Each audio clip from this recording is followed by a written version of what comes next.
Gatan Saleh, pelaku penembakan di Jatinegara, ditangkap. Begini nasib mantan suami Cut Keke ini. Pelarian Gatan Saleh Hilabi berakhir. Mantan suami dua artis Cut Keke dan Dina Lorenza ini ditangkap polisi terkait kasus penembakan di kawasan Jatinegara, Jakarta Timur.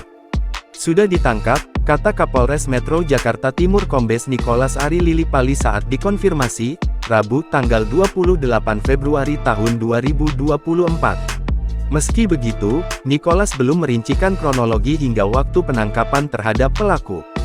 Saat ini penyidik Polres Metro Jakarta Timur masih melakukan pemeriksaan secara intensif kepada Gatan. Untuk informasi, insiden penembakan itu terjadi pada Kamis tanggal 8 Februari tahun 2024 sekira pukul 2 waktu Indonesia Barat dini hari.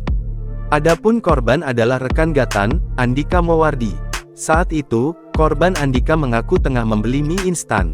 Namun, ketika kembali ke kantornya, sudah ada mobil Gatan yang menunggu. Singkatnya gini mas, saya kenal pelaku udah lama. Kebetulan pelaku juga teman saya. Saya kaget gitu, kenapa dia bisa sampai separah itu melakukan. Mungkin dia ada dendam sama saya, atau apa saya tidak tahu. Yang pasti, terlapor menembakkan itu 3 kali ke arah saya. Pertama dia nembak ke bawah dulu. Kita cekcok mulut di bawah sama dia, lalu dia nodongin pistol ke kepala saya. Saya lalu mundur teratur, saya tutup pintu, saya lari ke atas, ucapnya.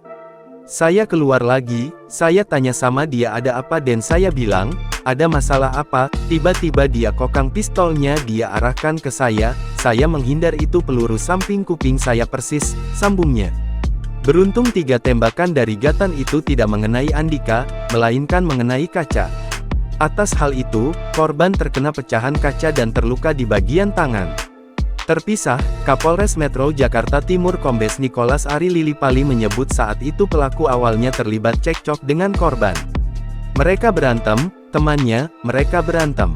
Mereka kan berteman terus mereka berantem perang mulut gitu, kata Nicholas kepada wartawan, Selasa tanggal 27 Februari tahun 2024. Karena emosi yang tidak tertahan, pelaku akhirnya melepaskan tembakan ke arah korban saat itu. Sudahlah mereka emosi, keluarkan senjata, ujarnya. Meski begitu, Nicholas belum membeberkan secara rinci soal kronologi kejadian penembakan tersebut. Download Tribun X sekarang, menghadirkan lokal menjadi Indonesia.